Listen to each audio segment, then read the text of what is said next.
সামনে কুরবানি।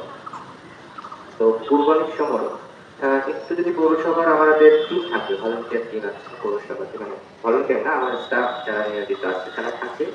আমার তো একটা পিকআপ আছে, সাথে আমরা আরো একটা ট্রলিও হায়ার করছি, যাতে কোনো বর্জ্য পদার্থ কোনো জায়গায় পড়ে না থাকে, ওই দিনই অপসারণ করে ফেলাতে হবে। তো যেহেতু আপনাদের টিম কাজ করবে, কোনো জায়গায় যদি পৌরসভার মধ্যে কোনো এরকম দেখেন যে বর্জ্যটা অপসারণ করা হয় নাই, একটু যোগাযোগ করে খবর দিলে আমরা হয়তো অপসারণ করার সর্বাধিক চেষ্টা করব। ঠিক আছে। আর পাশাপাশি আরেকটা বিষয় বলি, যেহেতু কুরবানি, চামড়াটা খুব মূল্যবান একটা সম্পদ। এই সম্পর্কে একটু প্রচারণা চালাতে পারেন, এটা যাতে খুব ভালোভাবে সংরক্ষণ করে। সংরক্ষণ মানে কি?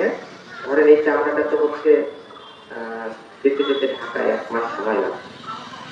তো চামড়াটা ওই যখনই সংগ্রহ করলো তখন যদি একটু লবণ লাগাই দেয়, বেশি না, অল্প একটু লবণ, মোটামুটি দেখা গেল যে একটা বড় চামড়াতে গরুর 2 থেকে 3 কেজি লবণ মোটামুটি লাগাই রাখলে এটা কিন্তু বেশ ভালোভাবে আহ, সংরক্ষণ করা যায় আর কি।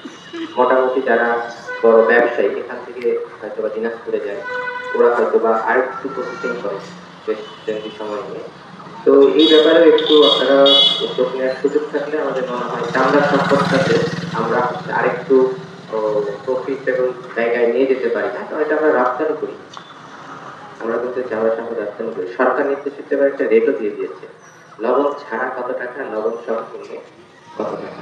তাহলে লবণ সহ করলে দেখা গেলে লবণ ছাড়া থেকে 2 টাকা স্কোয়ার ফিটে রেট বেশি দিয়েছে, তাহলে পয়সাও বেশি পাওয়া যাচ্ছে। আর সাথে চামড়ার গুণগত মানটাও ঠিক থাকছে, কোয়ালিটি ফুল, তাহলে যেটা হলো এক্সপোর্ট কোয়ালিটি বলে, সেটা যদি হয় এটার দামটাও বেশি পাবে দেশ। তো এটা যদি একটু প্রচারণা করার সুযোগ থাকে আপনাদের কাছে অনুরোধ থাকবে এই বিষয়টা একটু দেখার জন্য। ধন্যবাদ সকলকে। আসসালামু আলাইকুম, ভালো থাকবেন সবাই।